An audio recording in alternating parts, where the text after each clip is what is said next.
Hello and welcome to Run It Back on the Raptors Republic Network. I'm Zulfi here, joined by Kyle Ramnarine. And again, not all three of us could be together for this. No Cody Wiles this week. I promise it will happen eventually, but we just do not have this as an opportunity to be our full-time jobs. We all work other jobs as well. And unfortunately, Cody Wiles could not make it, but I promise we will be back together at some point. In the meantime, Kyle, how have you been? Been good, man. Just been again watching the Raptors. Just watched WWE Elimination Chamber yesterday in Toronto. Back and forth from the Raptors losing an OT to seeing a John Cena heel turn. I was in a roller coaster of emotions, man. How you been doing? I've been good. I was not watching the WWE live, but I did see everyone's reactions to it and everything going on. We were just talking about it off camera a little bit. It was pretty cool to see that this big historic WWE moment happened in Toronto. A lot of my friends were there, and to see their reactions was awesome. I said this to you then, but like, brother, let these guys rest. John Cena, that guy should not be in a wrestling ring anymore. That guy has knee pads on. A lot of these guys are just pushing it up there in age. I see the Hardy brothers trying to get back in the ring as well. Like those guys, you got to let them rest. Their bodies can't be doing this much longer. Bro, I need John Cena sold his soul last night, and I need the Raptors to sell their souls to get this first pick in the draft, bro. Like, cause I need something. I need something going on here, man. But no, overall it was crazy. It was crazy last night. I think one of the best events I've probably seen, bro. It's crazy that happened in Toronto. Things like this don't happen in Toronto. The last crazy thing that really happened to Toronto was the Raptors championship, and that's pretty much like it. I can remember in recent memory, at least. Yeah, I think John Cena said he also announced that he was retiring when he was in Toronto In for an Toronto. event as well. It was I for Money really in the like Bank Toronto. last year. Yeah, this guy Fair enough. loves this place. So I wonder if he has any connections to Toronto or Canada at all. I don't think so, but like seems to again really like the place, yeah, or at least I think making big moments here. he might have mentioned it last year in his speech, but I can't remember what he said, like why Toronto was the place he wanted to announce his retirement. Oh, but it'd be like that. Hey man, it is what it is, and Yeah. I guess you could say that for the Raptors as well. It is what it is. It was an ugly week of Raptors basketball. Some very tough losses, and honestly, the effort kind of just dwindled as games went on. They had a pretty good effort against the Celtics, but again, they were just checked by the champs, and they came through. After that, they got beat down by the Pacers, who've been pretty hot lately. And then that Bulls game, we will talk about this Bulls game, this calamity of errors towards the end. They had a 16-point lead in the fourth quarter, and they lost that game. So we'll get into that in a little bit. The last game of the week is against the Orlando Magic. At the time of recording, that game has not happened yet. So for our video watchers, you will see the schedule at the end of this, and you'll see what happened. But for audio listeners, we do apologize for that. But Kyle, hey, quick prediction. Do you think the Raptors pick up a win against the Orlando Magic, snap their 3-game skid? No, I don't think they do. Yeah, short and sweet. I think that's a fair way to put it. I was about to say just I hope they don't win because I don't want it's like yeah, we ideally you'd want your team to win, but I want them to get a good pick in this draft, bro. So if you don't know by now, I'm on Team Tank at this point. I'm fully on Team Tank. Yeah, we'll have more like conversation about the tanking stuff in a second as well. But yeah, we'll also get into our 905 report as we do. They've been struggling as well, unfortunately. And then we're going to take a peek at next week's schedule. But with that being said, let's just get right into it. And Kyle, straight up, I'm just going to ask you what the actual, what I was going to fill in there, happened against the Bulls at the end of that game. Bro, I was in disbelief. I was in disbelief, but I don't know what was going on in that fourth quarter. From what I'm looking at right now, too, like the Chicago Bulls had 11. It was 11-4 on steals. They were just locked up on defense, and I don't know what the whole collapse was. That 4-point play to send it into overtime. It just seemed like it was all over the place. It is all over the place. You had a couple starters in the negatives too as well. RJ Barrett, Grady Dick. I wasn't again just like the Cena heel turn. I was watching on my screen like what is going on right now. But overall, I was kind of happy that we did lose that game. Like I said before, team tanking. This is the ethical way to tank. Make the game at least a little bit competitive and lose in the end. But what did you think about that whole collapse though? I have I guess I don't think it's a different take than other people, but like you said, Kyle, there's a lot of people who are very happy with this outcome because of where it puts the Raptors in terms of the reverse standings. People are calling it. They're still in fifth in terms of the odds to land the number one overall pick. That gives them a 10.5% chance. They're 2 games ahead of Brooklyn, who are 6th. They're 2.5 games ahead of Philly. So again, they kept their spot. Also, shout out to Jimmy Butler for spiting the 76ers once again. He sat out against the Philadelphia 76ers, and the Warriors lost that game. So again, you're helping the Raptors in a way and spiting Philadelphia. So shout out Jimmy Butler. But look, I'm not somebody who believes like this game, it means the fix was in. I don't think Masai Ujiri got on his BlackBerry and hit up Darko and was like, yo, play these certain lineups, or at the end there, make these certain decisions. I just think the reality is this is a bad team. It's not just a bad team. It is a young bad team. The average age of this team is under 25. It's 24.7. And by the way, that is skewed still because Garrett Temple is on the team. I love Garrett Temple, nothing against him, but he's 38 years old. He is 6 years older than the next oldest guy, and Chris Boucher, who's 32. This is a very young team. And at a certain point, you are your record. I get this idea of like, oh, the strength of schedule stuff is going to come into play. Like they have to really be strategic about this. I don't think they have to. I think they're going to lose some of these games just by their own play. The young teams aren't always locked in. The difference between a good and bad team sometimes is just how consistently you put in an effort, how consistently you can stay locked in and sustain runs and things like that. And I think the Raptors just aren't in a position to be doing that right now. It is unfortunate, but I don't come out of this game being like, oh, look, they're doing the thing that we all want them to do. I just think, no, it's a bad team. They have 18 wins, for God's sakes. Like, they're going to lose some of these games in really chaotic ways, and I think that's to be expected, in my opinion.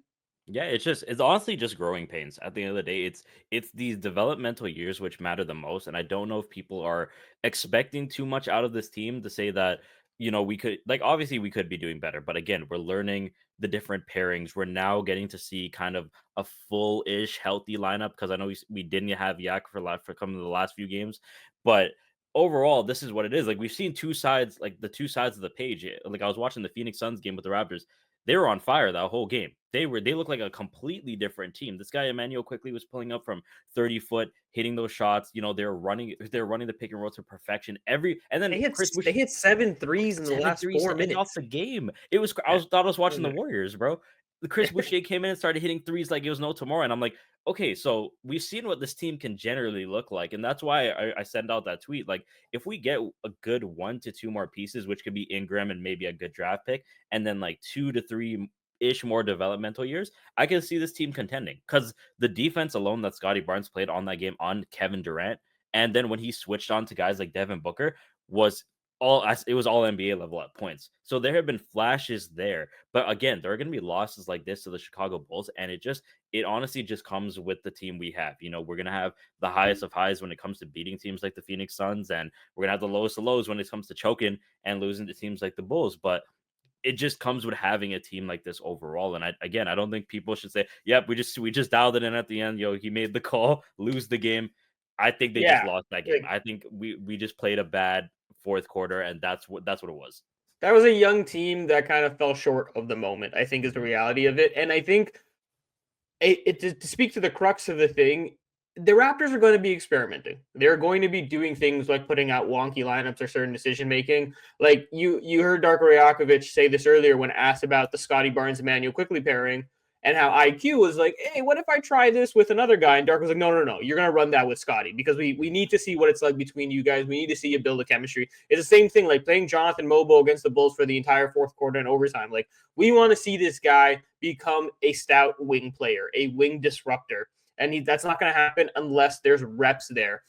I have a video essay coming out about Jonathan Mobo and his time in the G League. It was the exact same thing. That was all about reps. It wasn't about the actual outcome. And that's what this entire season is. The Raptors, coaches and players, are not going to tank, but they're also not out there like living and dying by every win. It's not about their record this year. It's about what they learn and what they gain out of it. So they're experimenting. They're trying things, and it's not always going to work. It may lead to results like this that are chaotic.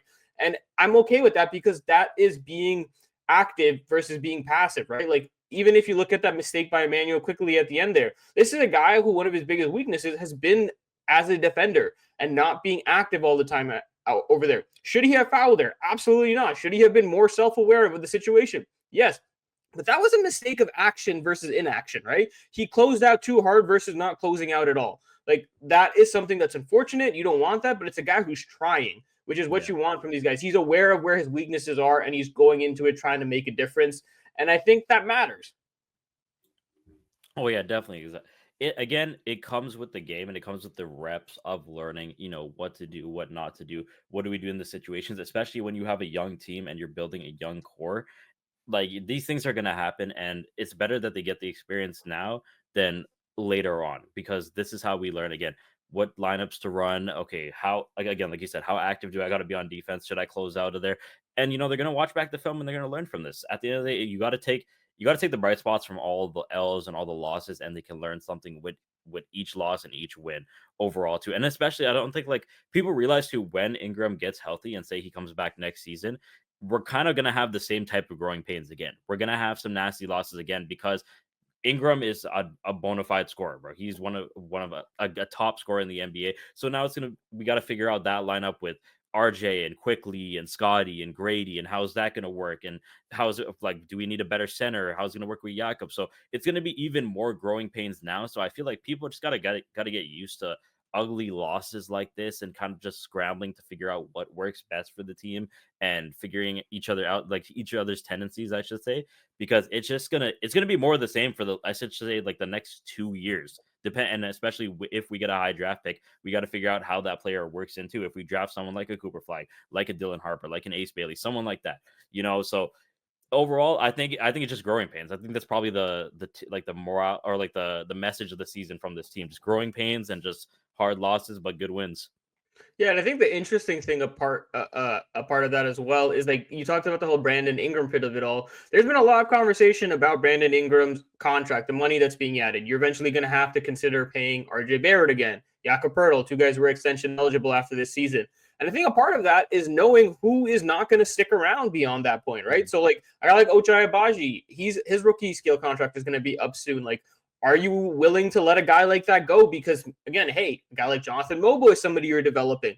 There, like, Ochai Abaji offers a lot more offensively right now, but can you learn enough about Mobo to be willing to make those risks and take those calculations, right? So that is what this Raptors team is trying to do right now. Like, they understand that, like, once the money starts getting tighter to a point, some of these guys, even though they're talented, may not be able to stick Mhm. around for one reason or the other. So they have to experiment. They have to put these guys in situations and have to see what they can get out of certain players and what they can't get out of other players, and then make those decisions based off of that. So I think that's part of the growing pains, like you're saying, Kyle. It's part of figuring this stuff out. It's this season, and maybe even bits of next season, are going to be some experimenting and understanding things so they can make those risk calculations. Exactly. They want to see, like, at the end of the day, they want to know if how long do they want to rebuild for, or try to contend, because again, if they want to contend sooner than later, they're not going to, I guess they wouldn't take someone like a MOBA and keep a guy like Ochai, because he already got the skill set. We don't want to develop him. So again, it's figuring out things like that, figuring out how long do we want to kind of develop this team, who do we want to keep, especially like RJ is gonna need. He's gonna want that money. He's gonna want that money to stay here. We just signed that extension with Ingram. We gave that contract to Quickly, so the money's gonna start adding up here, and we're gonna have some decisions to make with this team: who we're keeping, who we're not gonna keep, and overall, it's just gonna be figuring things out. It's like, is Jakob gonna be our center of the future too, as well? And people are already asking questions about Quickly, so just figuring out this team is gonna be part of the growing teams itself, like you were saying. Speaking of Jakob, he did return to the Mhm. lineup this week. He missed 8 games due to that lingering hip pointer injury. Came back against Indiana, but he has been on a minutes restriction, Kyle. He's played under 25 minutes since he's been back in each of those games. What did you make of Jakob returning to the lineup? I think honestly, he's getting his feet back under him. Like, if we saw against the Chicago Bulls, like, he only had 10 points, three assists, 2 steals. So he was a plus 12 though, so he was winning his minutes when he was on the court, which is a good thing too.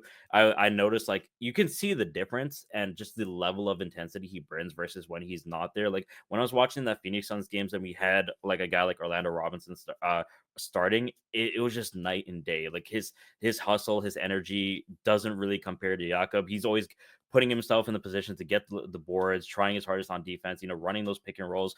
And it's just great to see him back out here. Like, again, he's going to be on a minutes restriction. I don't know how long. I don't know if you know how long they got him on there, but again, night and day difference. Yeah, I'm not sure how long he's going to be on a minutes restriction. If I had to guess, they're going to slow play this. That's one of those things, again, if you want to talk about being strategic in these situations and not Mhm. prioritizing wins, it's about keeping their center healthy and obviously not risking some of those things. But yeah, like you said, it's nice to see him back in the lineup. It's funny you mentioned the Raptors were at plus 12 with Jakob in the lineup. I don't think it was a coincidence when he sat because of his minutes restriction. That is when all this stuff happened against the Chicago Bulls and all the shenanigans began, and the Raptors were eventually collapsed in that game. I think when he did his post-game recap video, he talked a lot about that loss being to the fact that Jakob Poeltl wasn't out there towards the end. He's a stabilizer in many regards. He helps not just create opportunities on the offensive end. He's a bit of a safety valve defensively when you funnel players towards him at the basket. So I think you missed a lot of that. Hopefully you can kind of see him towards the end of the season. And I don't know if the Raptors get Brandon Ingram back this season, but if they do, at least for even the shortest bits, I would like to see him with Jakob Poeltl. He talked about Jakob being one of those players that he's excited to play with. Brandon Ingram, the numbers show it. He's a pretty fun pick and roll ball handler. Seeing what that's like with Jakob Poeltl, how they play off each other. And it's an interesting dynamic because these are two guys who can do some good work in the mid-range. We obviously know the type of player that Brandon Ingram is, his pull-up shooting, especially in the middle of the floor. But Jakob Poeltl is a really good short roll guy. That push shot is something the Raptors have missed when he hasn't been there. He was against the Bulls. You saw it a little bit again, and you were reminded, wow, this guy can just knock that down with ease. So I'm kind of curious how they play off each other and what spaces they work in. So I want to see them do that together. So it was just generally nice to have Jakob Poeltl back, and I hope he can end the season off on a healthy note. Yeah, same. Like him being our center, at least for the while being, it just goes to show how much of a defensive anchor he is and how much of a difference maker he is when he's on the floor too. Not just his defensive rebounding, his offensive rebounding, his pick and roll with guys like Scotty and IQ. It's like a money play at a point. Sometimes they can score at will with him on the floor, and just his overall energy. He does make a true difference. So just seeing him, like when I was watching that Phoenix Suns game and I was watching, okay, Orlando Robinson is nice, but then a guy like Chris Boucher, he came on the floor, instant difference maker, hitting threes, energies, grabbing the boards. I was thinking to myself, why didn't we start Boucher? But I guess we kind of needed that spark off the bench with a guy like Boucher, and he brought it. He definitely did bring it. I was going to say, Boucher was perfect in the times he did play. Yes, let's just leave it at that. Boucher did great that game. That's why I was like, okay, maybe we shouldn't start him, just keep him where he is. But, I'm happy to see Jakob back. I'm hopefully he doesn't suffer any more injuries, and, we just keep it going, just keep it rolling overall. Yeah, I think that sounds good to me as well, Kyle. Any other thoughts from this week? Anything stand out to you? Anything you wanted to ask? Honestly, the only thing that really stood out to me was again, like I was saying when I was watching the game, Jamal Shed, man, that guy's been impressing me overall. Like his defense, and he went out and took this insane. He tried to take a charge, I should say, at least from Devin Booker, and it sounded like a gunshot went off in the arena. The force he took that with, but it just goes to show, like the young guys on the team just putting their bodies on the line, showing how much they want this, and it just goes to show, like, we have depth on this team. Few more developmental years, we're gonna have something special with this team overall. Yeah, the rookies have been fun and they've been getting their opportunities. I don't think they've been great, to be honest, or even close to perfect, but they've been fun and they've shown flashes. They're all kind of playing to their strong suits. Unfortunately, Jamison Battle is out of the lineup currently. He's out with a nasal fracture. I don't believe there's been a timeline on when he may return. So hopefully we get more on that. But Jonathan Mobile, he's picking up his reps, especially defensively. Like you said, Jamal Shed as that backup point guard. He's had his moments. I think he's cooled off a bit offensively. You want to see some of that return, hopefully. Jakob Poeltl, Samson Folk had a really fun piece on him and how he wriggles rather than wiggles in there and what he can offer, especially if the three-point shot continues to fall. But yeah, those guys have been fun, and we're gonna definitely see a lot more of them down the stretch of the season. I think Darko and his front office have made that very clear. But with that being said, let us know in the comments. Do you think this Raptors team is basically tanking the rest of the season? Is the fix in? Is Masai Ujiri on his BlackBerry directing Darko Rajakovic and letting him know what lineups to play and who not to play towards the end of the game so they can help their lottery odds? Or is this team, like I said, just kind of bad, and that's the reality, and they're going to lose some of these games because of that until they have everyone together? Let us know down in the comments. But until then, we're going to go to the 905 report, as we do here, bringing you back the best Raptors 905 coverage.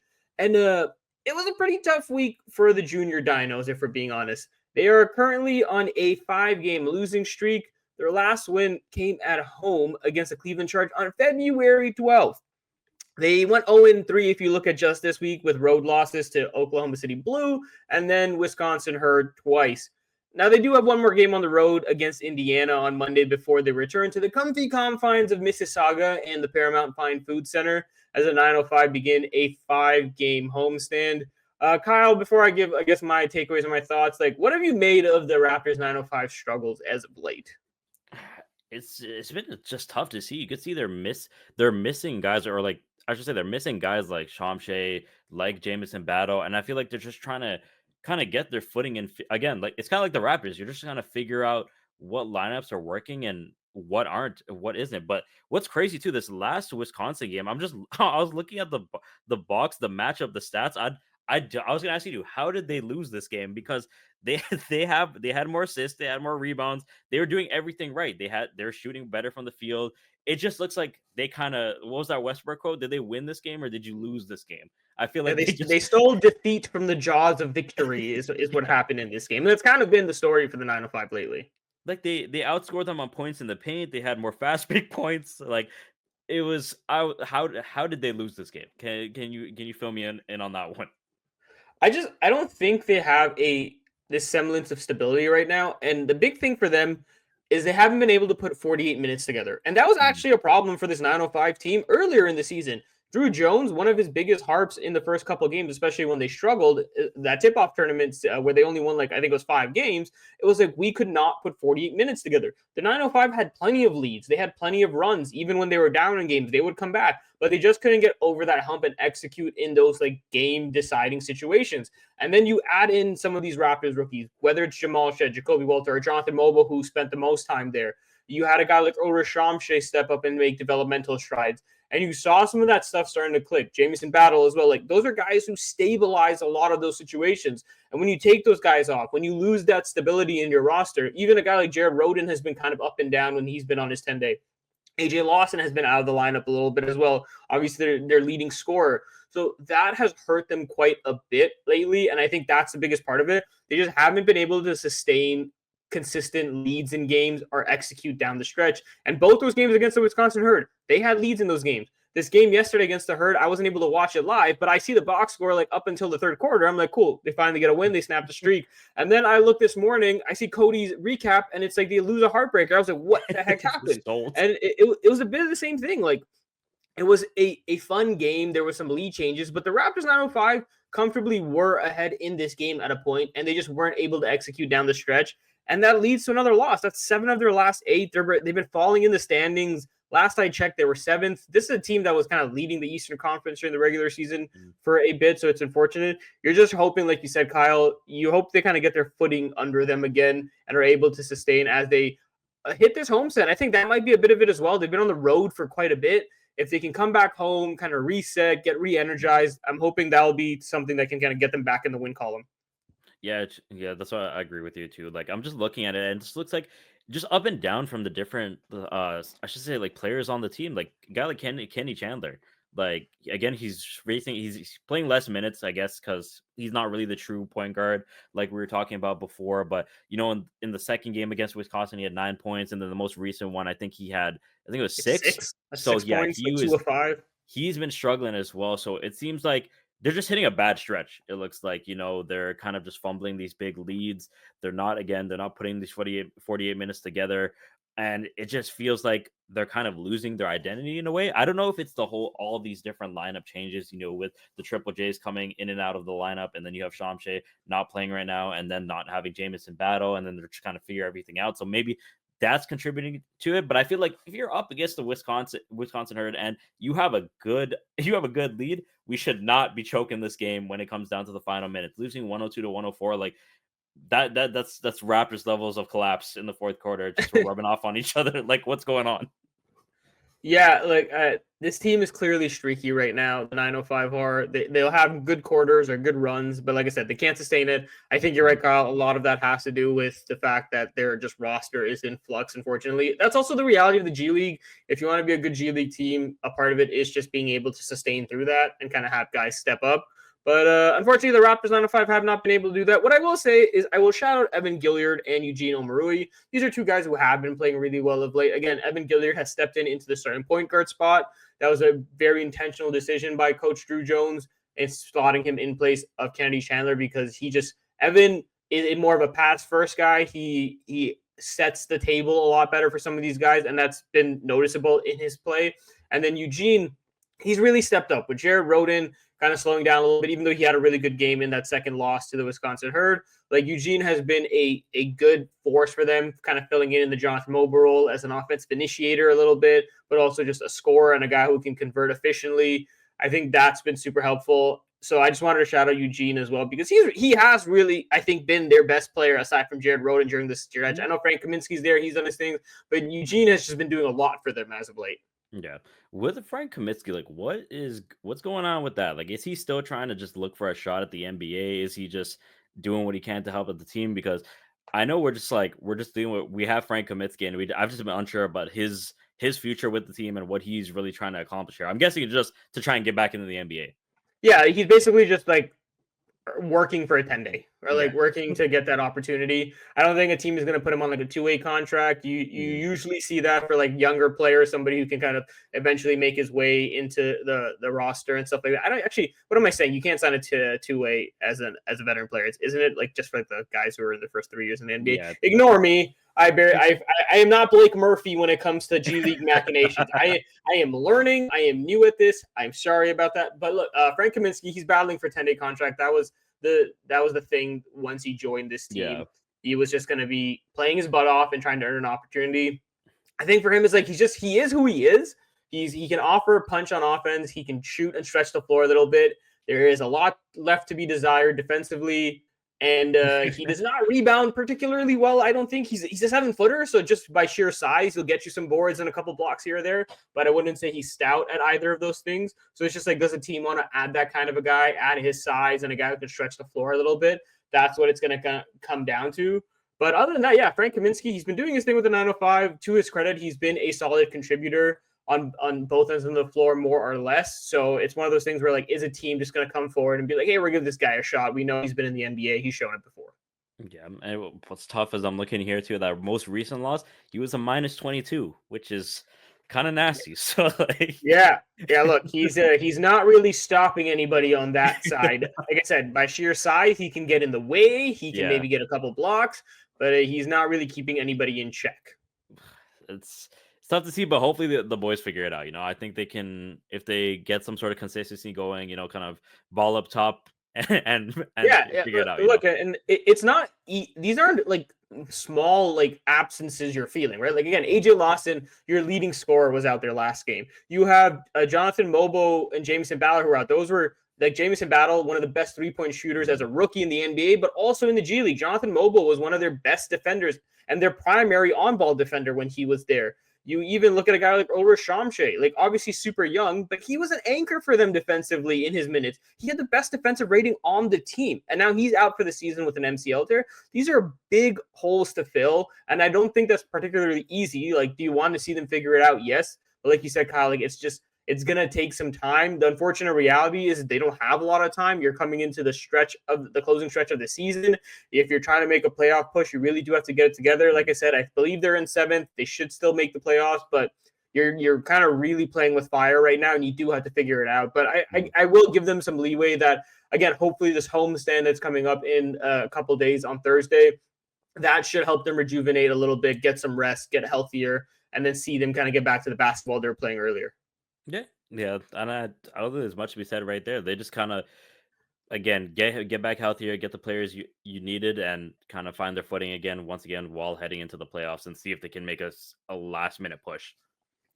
All right, cool. Let's get back to the NBA Raptors. Next week's schedule, it is a 3-game week for the Raptors, and honestly, kind of an ugly one at that, if we're being like 100 about it. After taking on Orlando on Sunday, the Raps and Magic do run it back on Tuesday before getting a couple of days off. They then return on Friday and Saturday for a home back-to-back against the Utah Jazz and Washington Wizards. Kyle, woof, that is not a pretty two teams to play back-to-back. But hey, if you're trying to go to watch a Raptors game, this might be the game to go to. You can potentially get some cheap tickets. And look, I'll say this. I expect to see a lot of ugly basketball. All of these teams are in like the bottom 10 on offense. I'm pretty sure the Magic are like the second worst or worst offense in the league. The Raptors are 26 on offense themselves. The Jazz and Wizards are right down there as well. The Jazz and Wizards are also awful defensively, though. So what I'll say is I expect ugly basketball, but at least for those two games, I expect close basketball, potentially fun, entertaining, probably chaotic Chicago Bulls Raptors like basketball. So it should be entertaining, but I expect it to be a lot of ugly stuff. But that's just, again, the reality of being one of the bottom dwelling teams and playing other of these bottom teams. The Orlando game should be interesting. They're still a pretty decent defense, even though they've had their injuries and their offense is not so great. So that'll be interesting to see. You do play them on this. That's the second game in a row you play Orlando. So what adjustments come after playing them on Sunday as well. But those other two games, that's where I'm kind of focusing on because I'm hoping to see something entertaining. It's just gonna be this whole week is looking like a mid off, man. It's just like the battle of mid, bro. I'm just hoping that is generous, by the way, calling them all mid. Like these are the Wizards and the Jazz are literally the two worst teams in each conference. So calling them mid is actually a compliment. Bro, I trust me. I could be a lot nastier to these teams, but I don't want to be too rude to the Washington Wizards and the Jazz. But it's like, yeah, I guess like what I could want to see from this week is, again, just kind of see how this team fares, get a bigger sample size with the core of RJ Barrett, Quickly, Scotty, and I guess Grady and Jakob, and just see how they play together. Because we need a bigger sample size overall to see how these guys work together and get Jakob his reps, getting slowly back into the swing of things. And, try not to lose to the Wizards. But if you do, I won't be mad. I was gonna say, don't look at these teams and just say like, oh look, it's the Jazz and the Wizards, because they're looking at the Raptors and saying it's the Raptors. They've won 18 games. They're not looking too hot. They're on a 3-game losing streak, potentially 4 if they lose to the Magic on Sunday. So like, don't take these teams lightly is what I'm saying. You can say all you want about like, oh, on paper, the Raptors have RJ Barrett, Scotty Barnes, they have Jakob Poeltl back in the lineup, Emmanuel Quickly. Yeah, they've had 18 wins this year. Like at the end of the day, at a certain point, you are your record.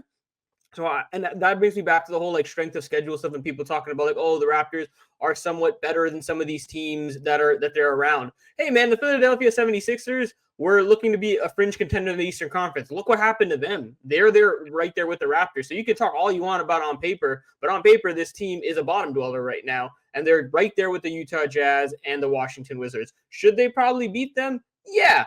Could I see them losing to either of these teams for any number of reasons? Absolutely. It's a back-to-back situation. Maybe they don't come out hard against the Jazz because they know they're playing the Wizards next and they don't want to get embarrassed. Maybe they go all out against the Jazz and then fall flat against the Wizards. And again, going back to this idea of it's a young team. Young teams don't always put 100% in consistently all the time. And it's one of those things that I wouldn't be very surprised with. So, like, I just want people to be careful with this whole, like, oh, it's the Wizards, it's the Jazz. Like, this team on paper is better than them. Like, not by much, if we're being honest.